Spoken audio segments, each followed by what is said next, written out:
الحمد لله الذي هدانا لهذا وما كنا لنهتدي لولا أن هدانا الله أشهد أن لا إله إلا الله وحده لا شريك له وأشهد أن محمدا عبده ورسوله لا نبي بعده اللهم فصل وسلم وكرم وعظم على سيدنا وحبيبنا وشفيعنا وذخرنا وسفينا وقرة أعيننا مولانا محمد صلى الله عليه وسلم وعلى آله وصحبه ومن سار على نهجه إلى يوم القيامة أما بعد ربي يسير ولا تؤسر ربي تمم بالخير ربنا اشرح لنا صدورنا ويسر لنا أمورنا وأمور المسلمين واحلل عقدة من لساننا يفقه قولنا بسندنا المتصل إلى إمام الخاتمة الحفاظ الإمام جلال الدين السيوطي رحمه الله تعالى وقدس الله سره وأدام النفع بعلومه وبركاته ونفحاته ومداته وكراماته في الدارين آمين. Kita lanjutkan nomor hadis 6282. Hadis diriwayatkan oleh Imam Ahmad bin Hanbal dalam kitab Musnad, diriwayatkan oleh Imam Hakim dalam kitab Sahihnya dari Sayyidina Uqbah bin Amir radhiyallahu taala anhu, Nabi Muhammad sallallahu alaihi wasallam bersabda, kullu mri'in, setiap manusia, kullu mri'in, setiap manusia, fi, berada pada, dhilli, naungan, lindungan, naungan, sadaqatihi, sedekahnya, hatta, sehingga, yuqda, sehingga diadili, bainan nasi, antara manusia. Ini kejadian di mahsyar. Kita akan antrian untuk menerima panggilan masing-masing, untuk diadili dalam 4 perkara. An umri fi ma'afnah, tentang usianya kemana dihabiskan. An syababi fi ma'ablah, masa mudanya kemana dia pergunakan. Wa fi ilmihi ma amila bih, ilmunya sudah berapa yang diamalkan. Wa fi malihi mimma iktasab wa fi ma anfaq, dari hartanya dari mana dia dapatkan, kemana dia infakkan. Semua akan ngantri. Disitulah orang-orang kaya akan bertahan selama 500 tahun untuk menjawab pertanyaan-pertanyaan. Nah, sambil menunggu di mahsyar, maka matahari didekatkan 1 mil ke kepala, bumi diganti dengan bumi perak, dari langit tidak meneteskan setetes air pun, dari bumi tidak menumbuhkan sehelai rumput pun. Maka pada saat itu semua manusia berada dalam keringat masing-masing. Tapi orang-orang yang bersedekah, dia berada di payung sedekahnya. Ada juga orang-orang yang berada di naungan arsy pada hari kiamat. Tapi ada juga yang punya payung sendiri, yaitu sedekah yang dia sedekahkan di dunia. Apa itu sedekah? Sedekah adalah sesuatu yang kita berikan yang penerimanya orang fakir atau miskin. Sedangkan infak adalah sesuatu yang kita berikan yang penerimanya adalah orang yang wajib kita nafkahi. Disebut infak atau nafkah. Hibah, sesuatu yang kita berikan tanpa memandang bulu, mau kaya atau miskin, ada buang keluarga atau tidak, kita beri cuma-cuma, tidak ada alasan apapun. Sedangkan hadiah, memberikan sesuatu kepada seseorang tanpa melihat status sosial, tapi karena memberi karena ada momen tertentu, disebut dengan hadiah. Wakaf, sesuatu yang diberikan fisabilillah, tapi bendanya harus benda yang tahan lama. Sedekah, infak, hibah, hadiah, wakaf, itu semua dengan niat yang berbeda, dengan cara yang juga berbeda. Kemudian hadis nomor 6283, hadis diriwayatkan oleh Imam Ibnu Majah, hadis diriwayatkan oleh Imam Baihaqi dari Sayyidina Abi Hurairah radhiyallahu an. Sayyidina Muhammad sallallahu alaihi wasallam bersabda,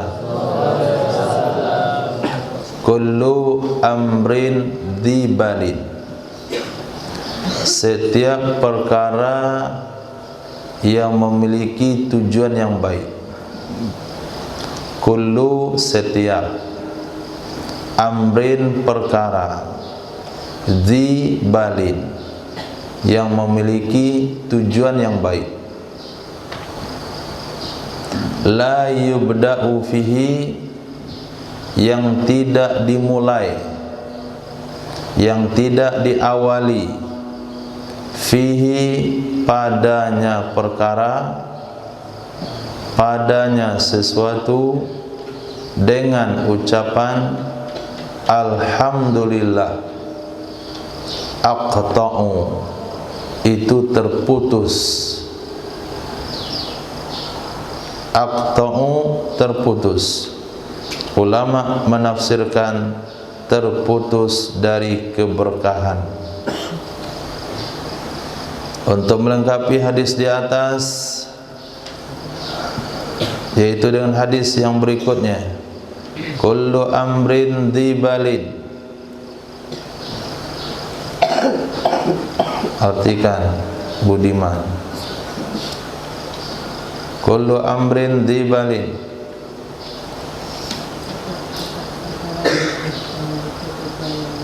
setiap perkara yang memiliki urusan yang baik, la yubda'u fihi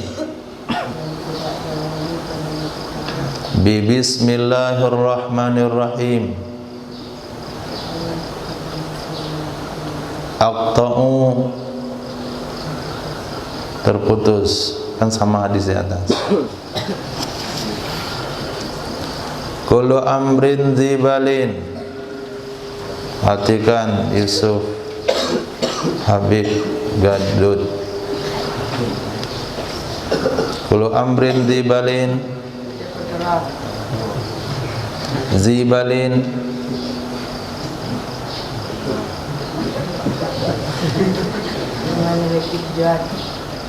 tujuan apa? Tujuan yang baik. La yubda'u fihi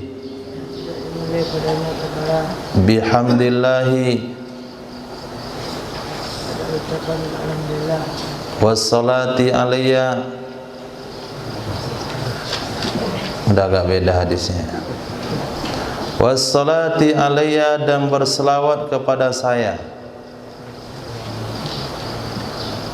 Fahuwa aqta', maka dia terputus.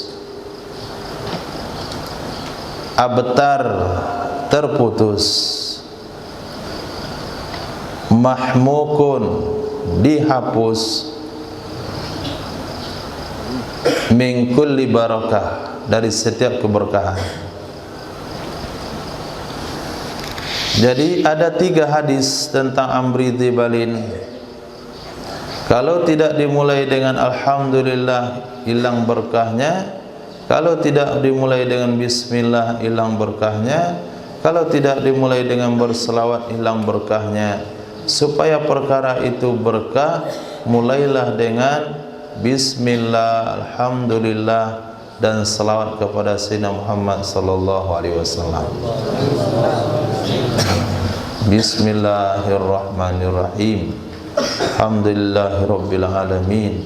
Wassalatu wassalamu ala asrafil anbiya wal mursalin. Itu sebabnya yang baca taklim enggak pakai mukaddimah dianggap tidak lulus, karena enggak ada berkah. Maka yang lulus itu yang cukup mukaddimahnya. Karena membaca taklim itu amrin dzibalin, perkara yang tujuannya baik. Tausiah itu amrin dzibalin, tujuannya baik. Kata sambutan amrin dzibalin, perkara yang tujuannya baik. Maka setiap perkara yang tujuannya baik, termasuk pertukangan, termasuk memasak. Nah, yang tim khidmat minuman, nah sebelum mulai baca bismillahirrahmanirrahim. Alhamdulillahirabbil alamin. Wassalatu wassalamu ala asrafil anbiya wa mursalin wa ala alihi washabihi ajmain. Baru dipecahkan telurnya, baru dicuci berasnya, baru digoreng ikannya. Nah, apabila 3 perkara itu cukup, Nabi menjamin ada keberkahan. Tapi apabila satu dari perkara itu tidak ada, mamhuk, dihapus dari setiap berkah. Kullu ahlil jannah,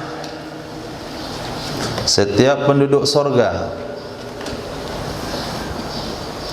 yaro, ia melihat, maq'adahu, tempat duduknya,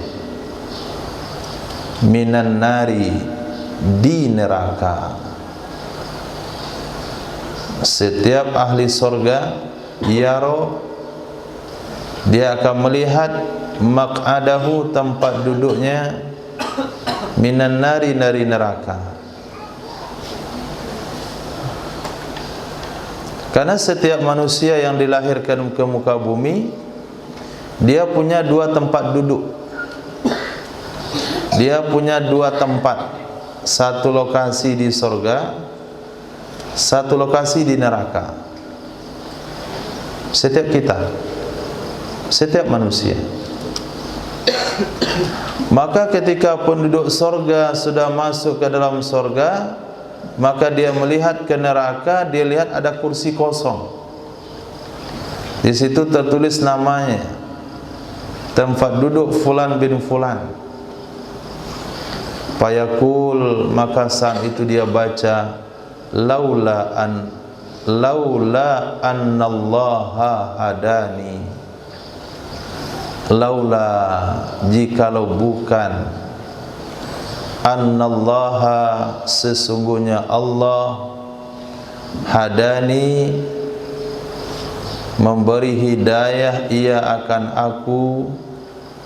Jikalau bukan sesungguhnya Allah memberi hidayah ia akan aku, tentulah di sana saya duduk, tulis seberang sana di bawah jurang. Fayakunu lahu syukur, maka adalah bagi penduduk surga itu syukur. Maka adalah bagi penduduk surga itu syukur kepada Allah Subhanahu wa taala. Maka mukaddimah yang kita mulai tadi itu mukaddimah ahlul jannah. Alhamdulillahilladzi hadana li hadza wa ma kunna linahtadiya laula an hadanallah. Muqaddimah itu dibaca ketika kita sudah selesai lolos dari sebuah ujian, ketika kita berhasil melewati cobaan,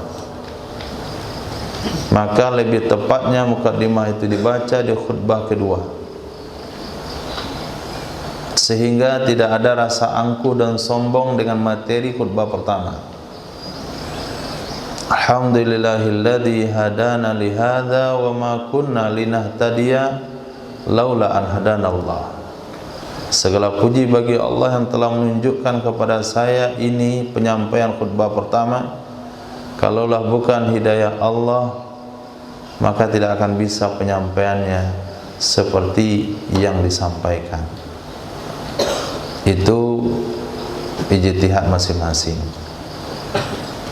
Nah, karena itu adalah puji-pujian ahlul jannah ketika merasa bersyukur bahasanya masuknya dalam surga bukan karena amalnya, tapi karena hidayah dari Allah, setelah dia melihat tempat duduknya di neraka.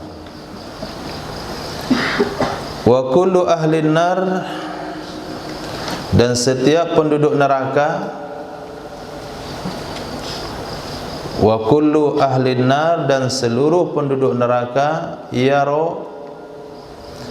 juga melihat maq'adahu minal jannah, tempat duduknya di surga,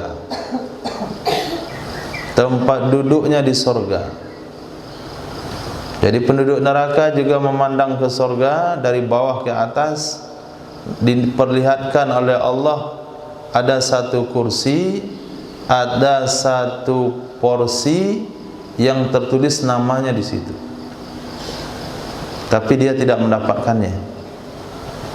Fayaqul, maka berkatalah penduduk neraka tersebut, na'udzubillah, law annallaha hadani, jikalau sesungguhnya Allah sungguh memberi hidayah kepadaku, jikalau sesungguhnya Allah hadani, memberi hidayah kepada aku, sungguh aku duduk di situ, di tempat di mana penuh dengan kenikmatan. Bayakunu alaihi hasratan, maka jadilah ucapan tersebut atasnya seseorang itu penyesalan. Jadilah ucapan tersebut di atasnya seseorang bentuk penyesalan. Maka jatah kursi ahlul jannah yang ada di neraka diberikan ke penduduk neraka yang lain, porsi surga ahli neraka diberikan kepada ahli surga yang lain.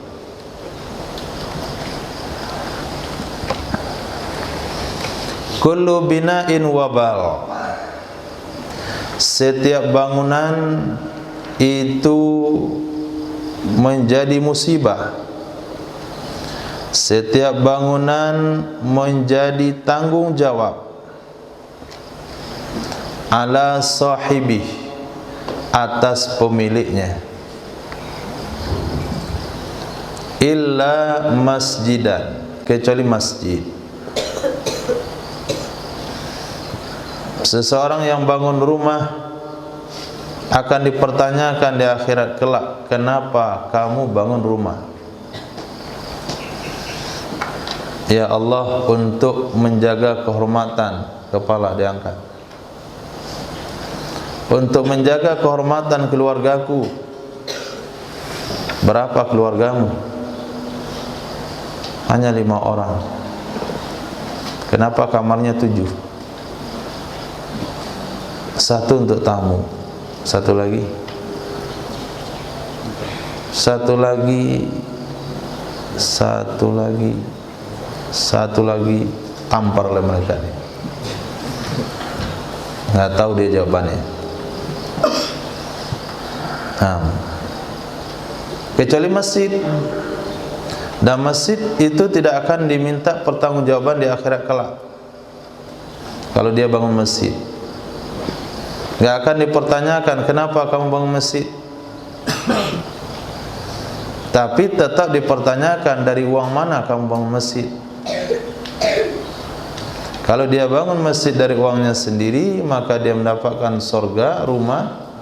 Man bana lillahi baitan banallahu baitan fil jannah. Orang yang membuatkan rumah untuk Allah di bumi, maka Allah akan buatkan baginya rumah di surga.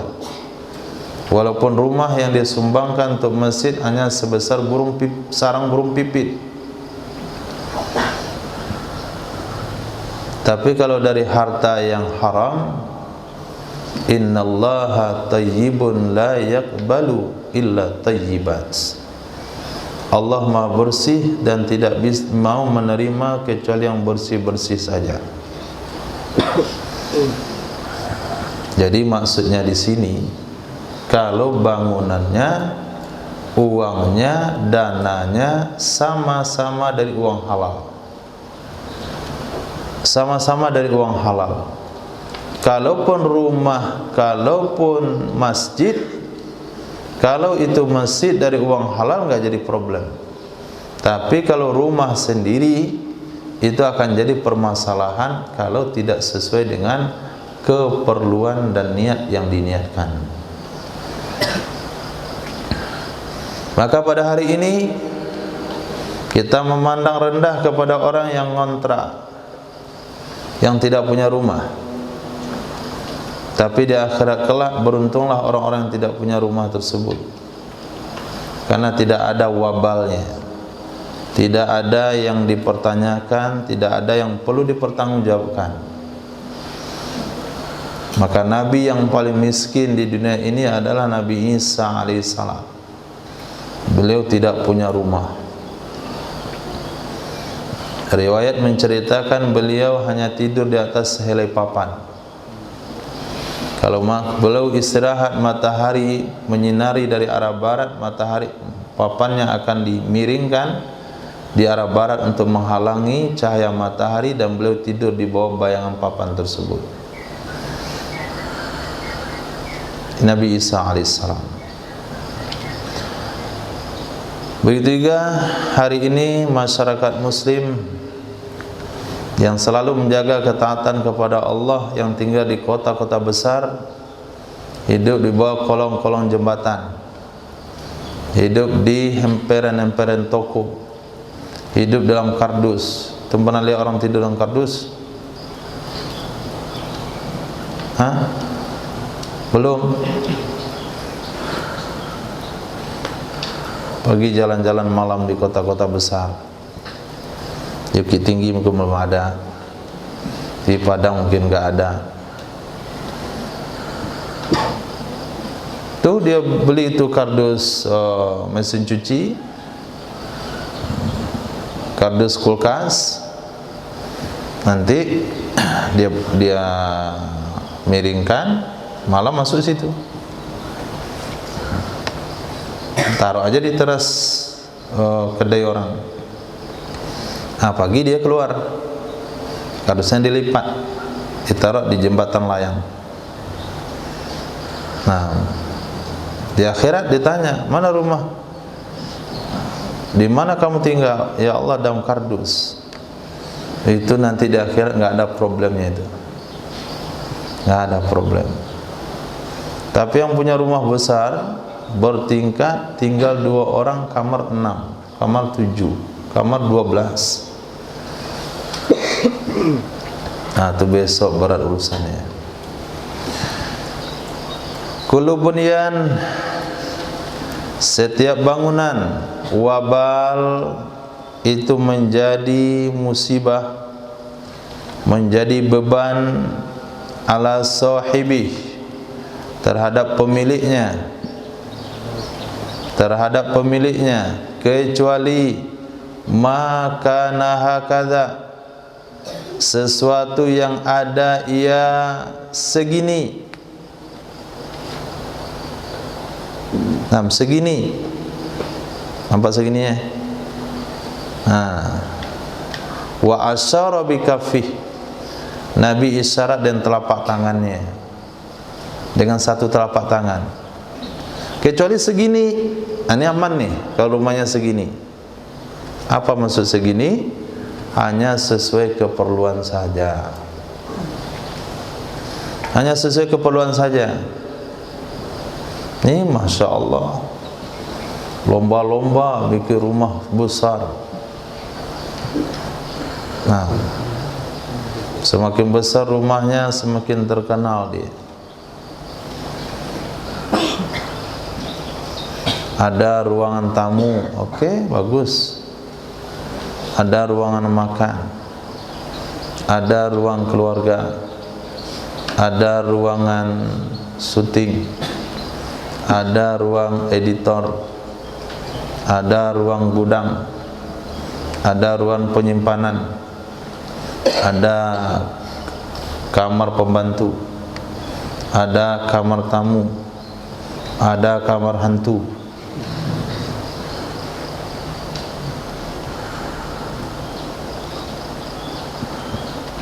Coba rumah orang-orang Islam, ruangan tamu plus ruangan keluarga plus ruangan makan plus ruangan tidur. Antum lah ini. Ruangan ibadah, ruangan belajar, ruangan tidur, ruangan makan, ruangan untuk berlari-lari. Satu tempat, aula. Ya, apa yang mau dihisap? Tadi malam dipakai untuk tidur, pagi subuh dipakai untuk sholat, sekarang dipakai untuk belajar, nanti dipakai untuk olahraga, kejar-kejaran. Bahkan di situ juga ruangan ngompol.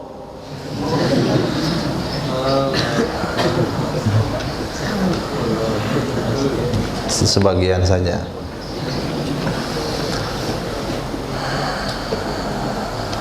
Ketika Sayyidina Rasul SAW salat, Sayyidah Aisyah harus melipat kakinya karena ruangan ibadah sama dengan ruang tidur.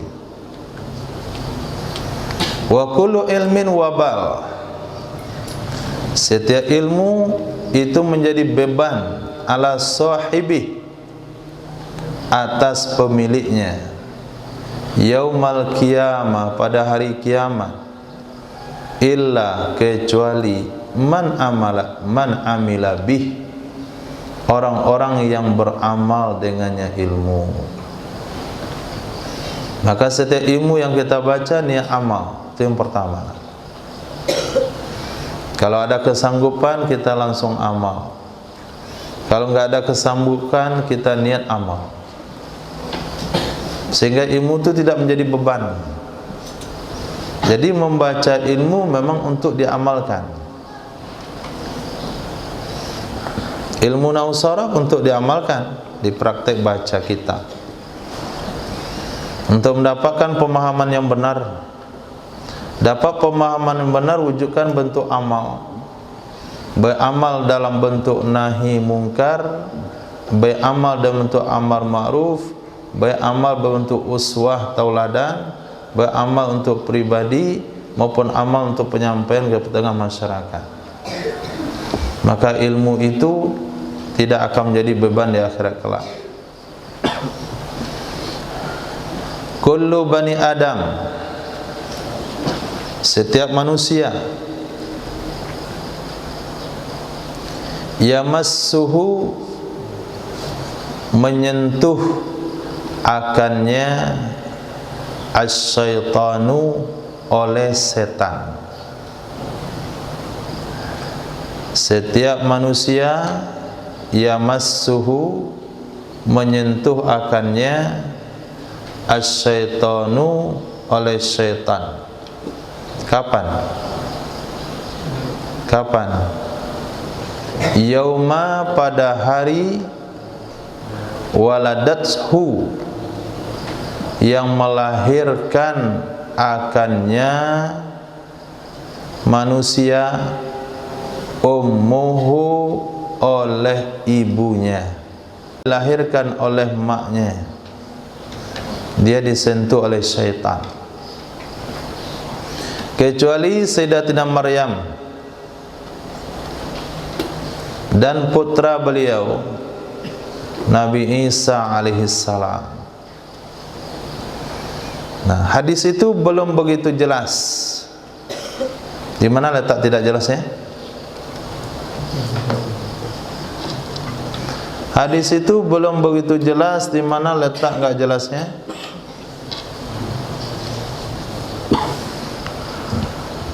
Ditanya penjelasan pun enggak tahu, ditanya yang enggak jelas pun enggak tahu.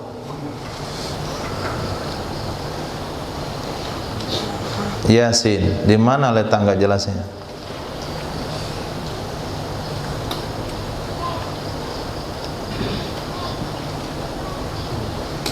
Nah, kalau enggak tahu antum di mana letak enggak jelasnya, tolong jelaskan.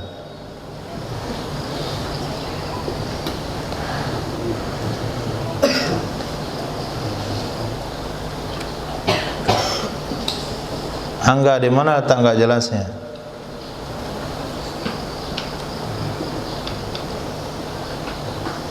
Atau udah jelas? Hah?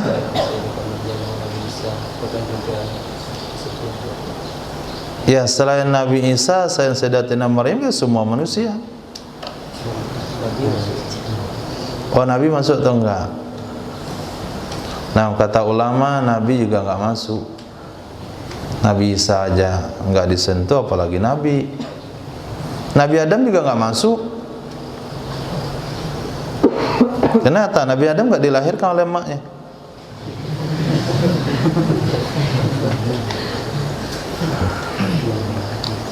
Di mana letak enggak jelasnya? Bagaimana syaitan menyentuhnya? Disentuh setan, apa yang disentuh ubun-ubunnya? Telinganya? Buntutnya? Enggak jelas. Nah, dijelaskan oleh hadis berikutnya. Kullu bani Adam, setiap manusia yata'unu, menusuk. Nah, ternyata nyentuhnya itu enggak bagus-bagus, enggak baik-baik. Ditusuk. Yat'unu syaitanu, menusuk oleh syaitan. Di mana ditusuk? Fi jambai, di kedua lambungnya. Di kedua lambungnya, lambung kanan dan lambung kiri. Ditusuk pakai apa? Bi usbu'ai, dengan dua telunjuknya syaitan. Nah, ditusuk ini. Nah, itu jangan praktek sama kawan, itu sakit sekali itu. Nah, kecuali lunak aja terperanjat dia. Nah, dia sedang nunggu gawang tuh, antang tuh belakang, gol langsung. Nah, hina yuladu, ketika dilahirkan. Nah, begitu cara nusuknya, sehingga bayi itu setiap lahir menangis. Nah, selain Nabi Isa putra Maryam, zahabayat anu,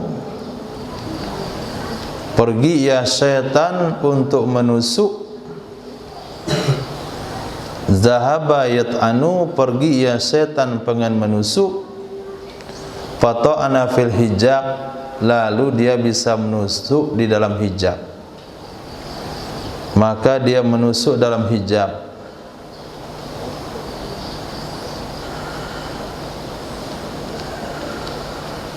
Jadi ketika Nabi Isa dilahirkan, datang setan pengen nusuk juga.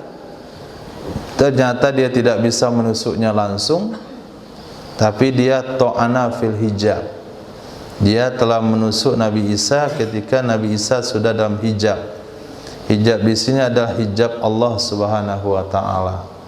Perlindungan dari Allah Subhanahu wa taala. Hadis sahih.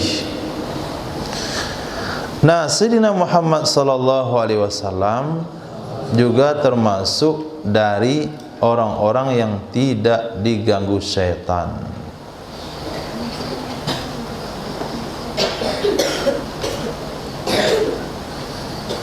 Nah, maka kata ulama Imam Abdul Rauf Al-Manawi, pernyataan Nabi tersebut itu sebelum ada pemberitahuan dari Allah kepada Nabi, ada orang-orang yang lain juga dikecualikan. Kullu bani Adam hasud. Setiap manusia itu punya sifat sangat-sangat dengki. Hasud. Setiap manusia itu hasud, punya sifat sangat-sangat pendengki. Itu tabiatnya manusia. Wala yadurru hasidan hasaduh. Tidak merugikan terhadap pedengki, tidak merugikan terhadap orang yang dengki, hasaduhu, oleh kedengkiannya, malam yatakallam bil lisan, selama dia tidak berbicara dengan lidah. Maf'ul bihnya dibuang, maksudnya selama dia tidak membicarakan akan kedengkian tersebut dengan lidahnya. Au ya'mal bil yadi, atau dia melakukan dengan tindakan, atau ia melakukan dengan tangannya. Melihat seseorang yang seharusnya dia tidak mendapatkan potensi, seharusnya dia tidak punya potensi, tapi dia diberikan jabatan. Dia tidak punya potensi tapi dapat jabatan, sementara dia lebih berpotensi dari temannya dan dia tidak dapatkan jabatan tersebut. Maka dia mulai dengki. Nah, dengki itu tidak jadi dosa selama dia tidak bicara. Kalau dia bicara, apa kelebihan dia? Kok dia terpilih jadi kepala kantor, saya kok wakil. Nah, saat itu baru dia berdosa. Karena dia dengki, akhirnya dia berusaha menjatuhkan kawannya dari jabatannya. Maka dia jadi dosa karena sudah berbentuk perbuatan. Tapi kalau dengki-dengki saja, hanya dalam hati, tidak diungkapkan, tidak menjadi perbuatan, maka tidak dianggap berdosa, karena memang tabiatnya manusia itu hasud. Bahkan terhadap perkara yang enggak penting pun dia hasud. Dengki, dia lihat hidung orang mancung, enggak ada urusan sama kamu. Mancung-mancung juga lah, terserah. Dia dengki melihat orang lebih besar. Dia dengki melihat orang tinggi. Dia dengki melihat orang coklat. Semuanya didengki. Bahkan sama hewan pun dia dengki. Sama mobil pun dengki. Hasud. Sudah sampai maqam parah.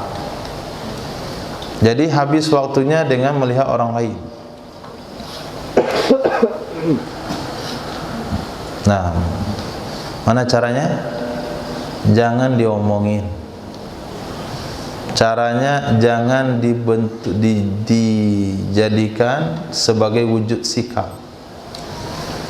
Cara menghilangkan kedengkian, jangan dibicarakan, jangan diwujudkan sebagai sifat, tapi dekatlah dengan orang yang kita dengki.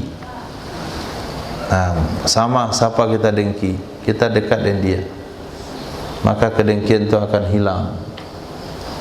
Nah, mundur ke belakang.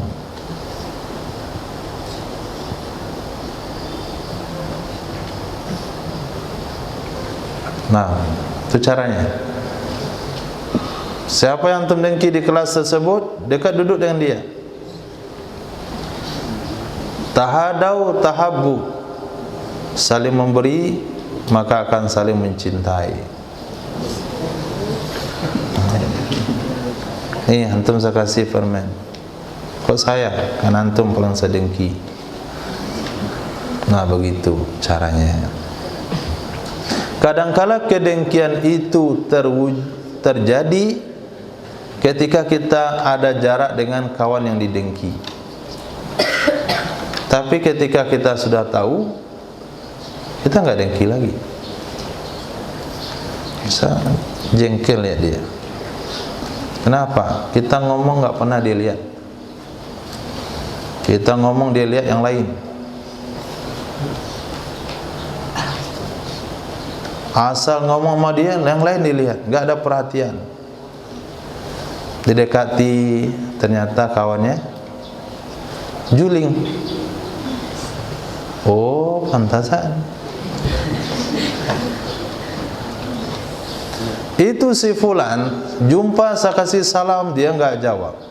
Saya kasih salam di masjid, dia nggak jawab. Saya beri salam lagi, dia nggak jawab.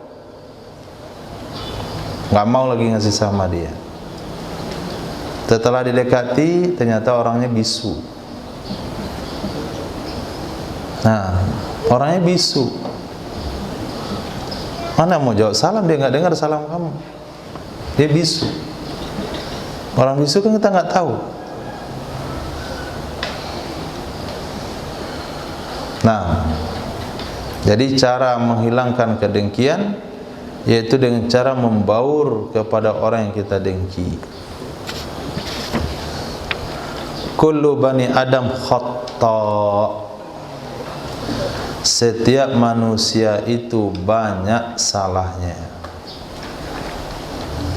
Kullu bani Adam khata'un. Setiap manusia banyak kesalahannya.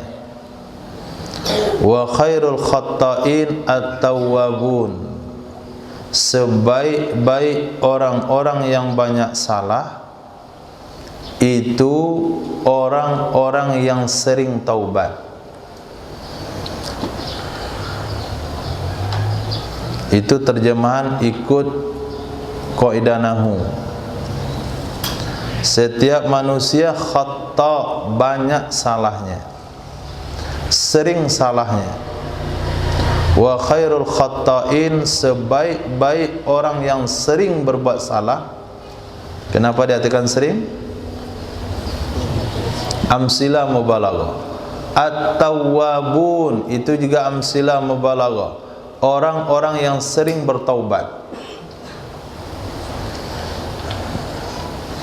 Jadi Allah bukan menginginkan kita tidak salah.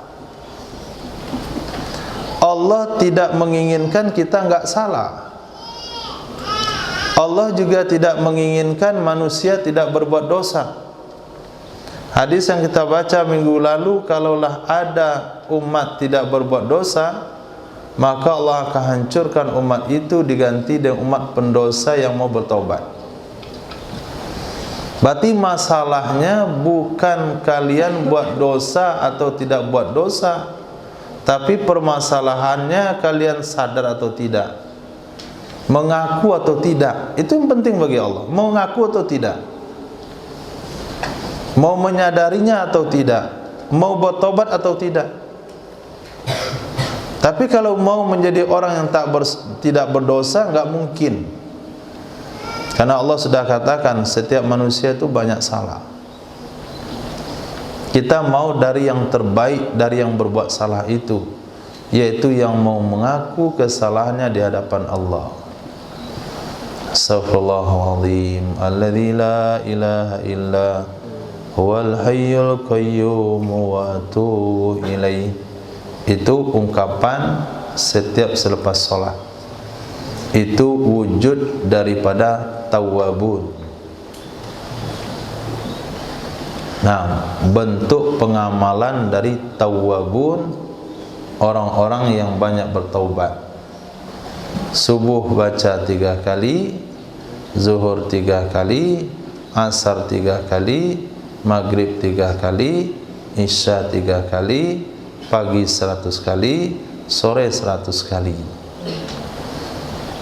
Sehingga Sayyidina Rasul sallallahu alaihi wasallam selalu istighfar sehari semalam itu 100 kali.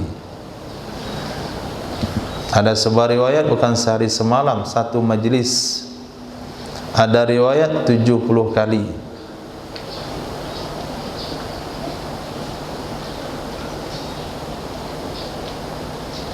Nah, jangan buat pemandangan enggak enak. Wa khairul khata'in at-tawwabun, sebaik-baik orang yang bersalah yang banyak bertaubat. Kullu bani Adam, setiap manusia. Ini dicatat. Tafakuh i'dad. Dua hadis ini antum catat baik-baik untuk membela para habaib. Yang salafi katakan, mana ada habaib keturunan Nabi? Memang Nabi punya anak laki-laki? Bukankah keturunan itu lewat anak laki-laki? Nabi enggak ada anak laki-laki, berarti enggak ada keturunan Nabi. Lalu habib-habib itu di mana? Itu omongannya. Ini dalilnya 2 buah. Nah, sapi itu membongak. Ngomong asalan. Katanya ikut sunnah, murnikan akidah, mamalkan sunnah. Ini sunnah nih nyong, hadis tentang habaib. Satu, juga antum yang ada Wahabi di kampungnya atau saudaranya Wahabi, bisa antum sampaikan, antum sadarkan. Kullu bani Adam, setiap manusia, yantamuna ila asobah, mereka bernasab kepada asobah. Kullu bani Adam, setiap manusia, yantamuna, mereka bernasab kepada asobah. Apa itu asobah? Semuanya. Sebutkan urutan asobah. Satu, bapak, kakek,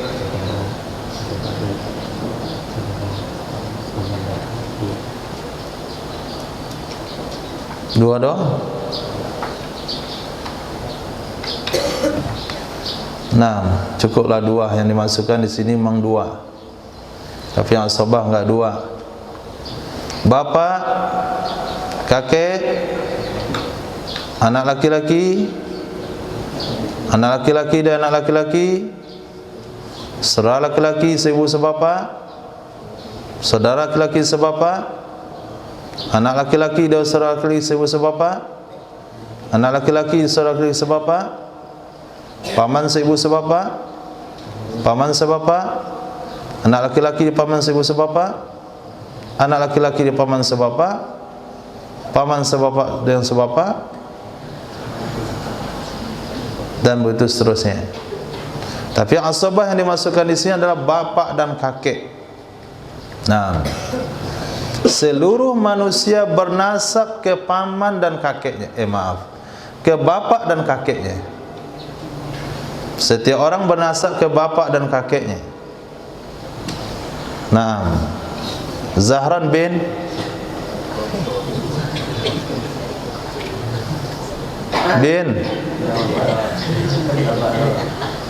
lupa dia nama apa. Saking mengejar target hafalan belum cukup, lupa nama orang tua.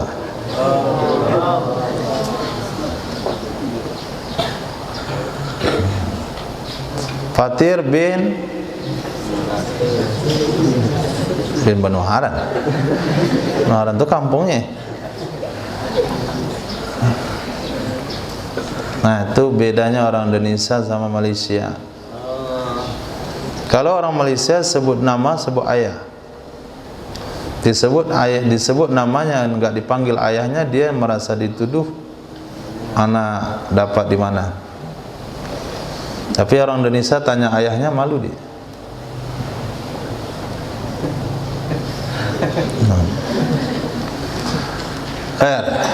Jadi setiap manusia bernasab ke asobah, ayah dan kakeknya. Bin ayah, bin kakek, bin ayah kakek, bin kakek kakek, bin ayah kakek kakek, bin kakek kakek kakek. Terus ke atas. Kecuali walada Fatimah, putra kecuali anak Fatimah. Fa ana waliyuhum, saya wali mereka. Ana asobatuhum, saya asobah mereka. Bukan kepada Sayyidina Ali, tapi ke saya. Itulah penyambung nasabnya Rasulullah. Tahu monyang? Monyang nggak ngerti? Asal ngomong aja, ada nasab Nabi, ya Nabi nggak punya anak laki-laki. Nah, bodoh. Katanya itu hadis dhaif, hadis hasannya. Nah, itu kan baru satu hadis. Nah, ini ada satu lagi. Kullu bani unsa, setiap anak laki-laki keturunan anak wanita. Kullu bani unsa, setiap anak laki-laki dari anak wanita. Fa inna asabatahum li abihim, maka sesungguhnya asobah mereka ke bapak mereka. Asobah mereka ke bapak mereka, artinya cucu dari anak wanita itu ke bapaknya, nasab ke bapaknya. Ma khala walada Fatimah, selain anak-anak Fatimah, selain anak Sayyidah Fatimah. Nabi tidak katakan Sayyidah karena anak beliau, jadi saya terjemahkan ini konteks hadis, kecuali anak Fatimah. Fa ini asobatuhum, maka sesungguhnya akulah asobah mereka. Wa ana abuhum, akulah ayah mereka. Nah, karena aku ayahnya, maka dengan jalur Sayyidina Hasan dan Husain itulah zuriatnya baginda Nabi Muhammad sallallahu alaihi wasallam. Di sanalah lahirnya para syarif, para syarifah, para sayyid, para habib, para habibah. Dah paham? Jabat? Nah. Paham? Dah paham? Paham? Nah. Hadis hasan. Nah, ini asal berceloteh aja. Ngaku-ngaku ahli sunnah hadis tak mengerti, lalu menafikan sahabat, menafikan zuriat baginda Rasul. Al-Quran katakan, wa ma as'alukum alaihi ajra illa mawaddatan fil qurba. Aku tidak minta kepada kalian, kata Sayyidina Muhammad sallallahu alaihi wasallam, atas upah dakwah yang saya sampaikan, kecuali yang saya minta adalah mawaddah, kasih sayang kalian kepada karib kerabatku. Mawaddatan fil qurba. Nah, kalulah sekiranya nasab Nabi itu dikatakan terputus, lalu Nabi bersabda, nanti akan muncul di akhir zaman satu imam yang ditunggu-tunggu oleh umat, disebut Imam Mahdi Muntadhar. Dia dari nasabku dan dari keturunanku. Berarti kalau dia tidak terima nasab Nabi, berarti itu orang enggak percaya kepada Imam Mahdi. Kalau enggak percaya kepada Imam Mahdi, dia bukan ahlus sunnah wal jamaah, tapi dia ahlul bid'ah wad dolalah. Jangan aku lagi ahli sunnah kalau enggak percaya pada Imam Mahdi. Oh, kami percaya kepada Imam Mahdi. Imam Mahdi kan daripada nasab Nabi, sementara kalian tidak terima nasab Sayyidina Muhammad, tidak terima zuriat Nabi. Mana itu caranya itu? Imam Mahdi dia yakini Imam Mahdi keturunan aku, sementara dia tidak terima Nabi punya zuriat sampai akhir ini.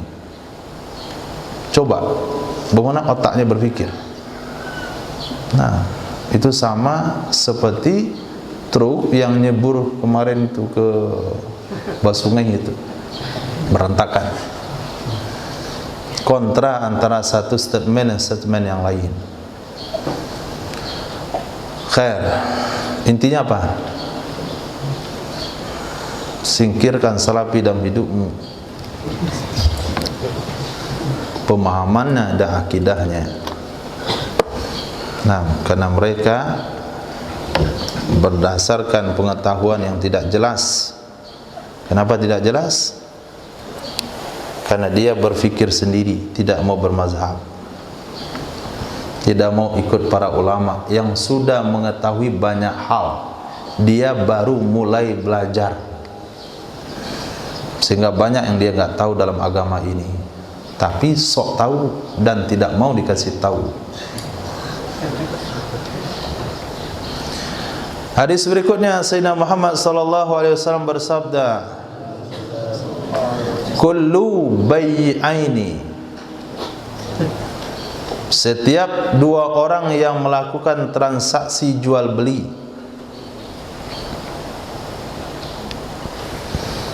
setiap dua orang yang melakukan transaksi jual beli, la bai'a bainahuma, tidak ada jual beli antara keduanya, hatta yatafarraqa, sehingga berpisah kedua-duanya, kecuali bai'al khiyar, jual beli dengan khiyar, kecuali jual beli dengan khiyar. Mana mufah hadis ini? Ketika antum dengar, apa yang ada di benak antum?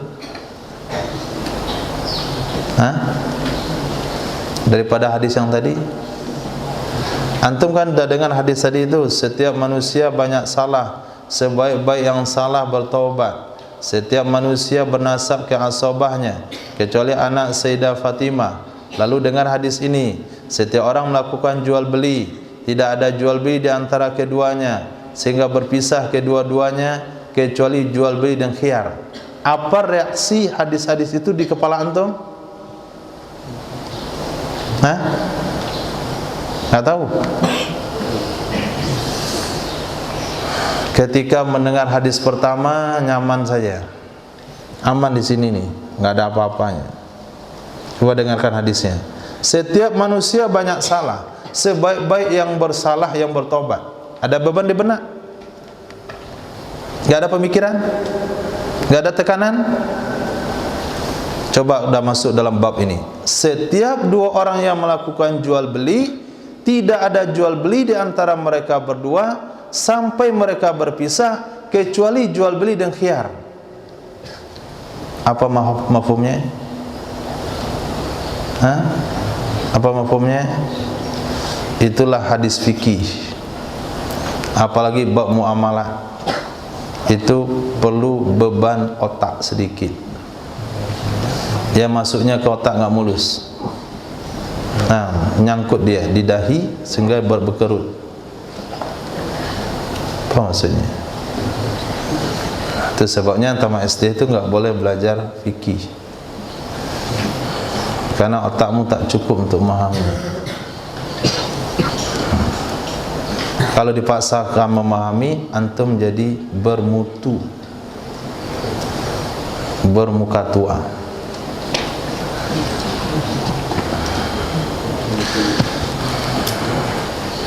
Nah, jadi yang dibicarakan di sini adalah khiyar majlis. Dalam jual beli ada 3 khiyar namanya. Aldo, dalam jual beli ada 3 khiyar. Pertama khiyar majlis, yang kedua khiyar syarat, yang ketiga khiyar aib. Apa itu khiyar? Khiyar adalah satu hak yang dimiliki oleh si penjual ataupun si pembeli untuk menggagalkan jual beli yang telah terjadi atau untuk melanjutkannya dengan tidak menggagalkannya. Apabila si penjual barang sudah diserahkan, uang sudah diterima, tapi orang itu masih duduk di tempat di mana terjadi jual beli, maka si penjual boleh menggagalkan jual beli, si pembeli boleh menggagalkan jual beli selagi belum berpisah. Itu disebut dan khiyar majlis. Itulah masukkan hadis di sini. Semuanya penjual atau pembeli itu tidak ada jual beli di antara keduanya sehingga mereka berpisah. Kecuali bai' al-khiyar, jual beli khiyar. Khiyar apalagi di situ? Itu adalah khiyar syarat. Jadi khiyar syarat setelah berpisah masih bisa menggagalkan. Contoh, antum belikan peci untuk kawan. Kawannya nggak berangkat karena sakit, maka dia nitip peci. Pecinya tahu tapi ukurannya lupa, maka antum belilah di Malam Markas. Pak, saya beli peci ini, nanti kalau nggak muat tukar, nanti kalau nggak cocok saya gagalkan. Tapi khiyar itu hanya 3 hari saja, nggak boleh seminggu. Kalau seminggu barang yang belum kembalikan nggak sah, nggak sah khiyar. Itu disebut khiyar syarat. Nah, itu walaupun sudah berpisah masih boleh kita lakukan menggagalkan jual beli karena kita sudah syaratkan dalam akad. Yang ketiga nama khiyar aib. Khiyar ini tidak disepakati dalam akad, tapi pas nyampe di rumah barang yang dibeli tidak bagus. Beli kulkas nggak dingin. Nah, kita antarin ke situ. Kita khiyar, namanya khiyar aib. Komplain atas kerusakan barang. Beli telur ternyata busuk, pecahin satu busuk, pecahin satu lagi busuk, antarin, ganti. Itu namanya khiyar aib. Beli baju pas dibuka ternyata nggak dijahit. Nah, ada satu baris nggak dijahit, maka kita ganti. Itu khiyar aib. Khair, sudah paham? Sudah paham? Sudah paham? Betul. Faiz, berapa khiyar dalam jual beli? Hah? Berapa jenis khiyar dalam jual beli? 3. Pertama,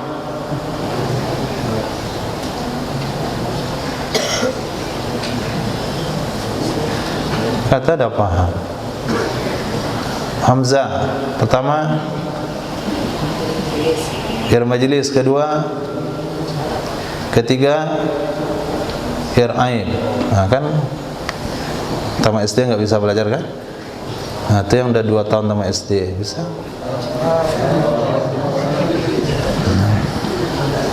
Padahal sama itu, sama-sama pesisir, sama postur.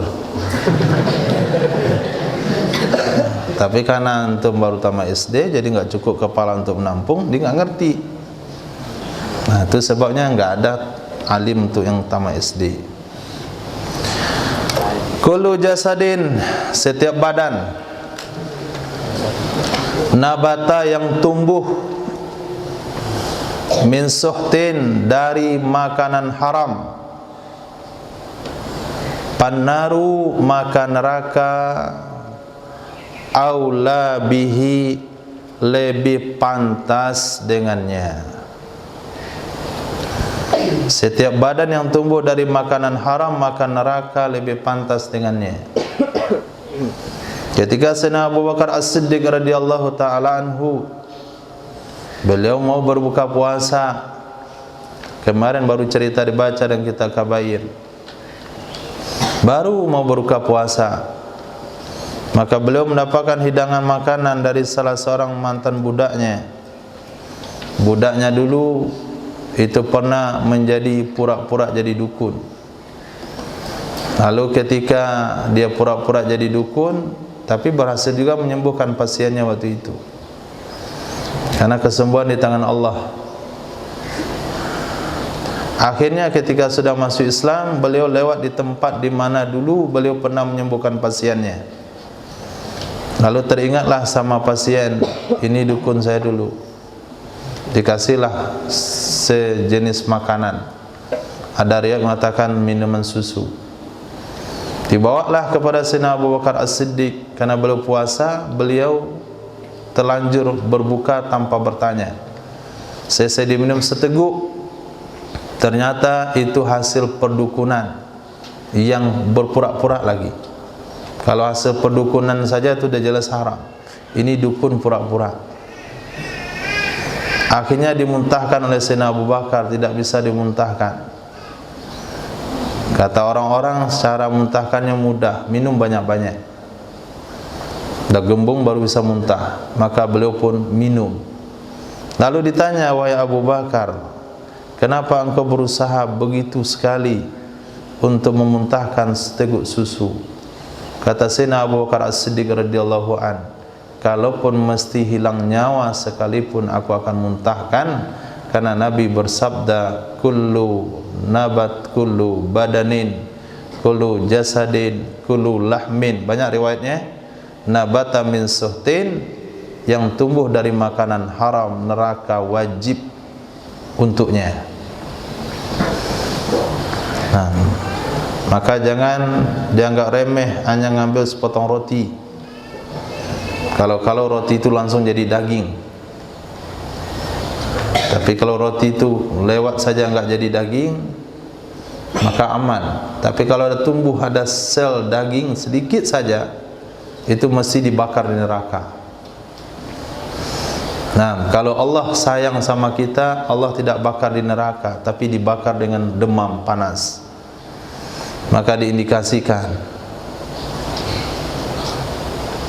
yang demam panas itu ada di badannya daging yang tumbuh dari makanan haram. Maka kalau ada kehilangan roti, maka tuduhlah yang demam.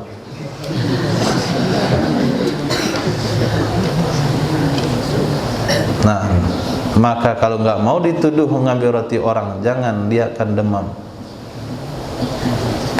Karena aman itu, aman jadi dunia ini. Enggak ada yang melihatkan demam lagi. Kamu demam ya? Enggak, nih panas biasa nih, enggak demam. Akhirnya dia semangat ngaji.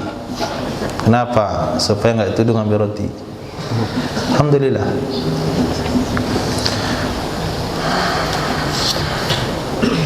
Kullu harfin minal Qur'an. Terakhir, setiap huruf dari Al-Quranul Karim yuzkaru fihil kunut,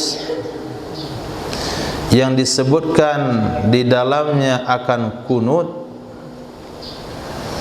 maka dia adalah ketaatan.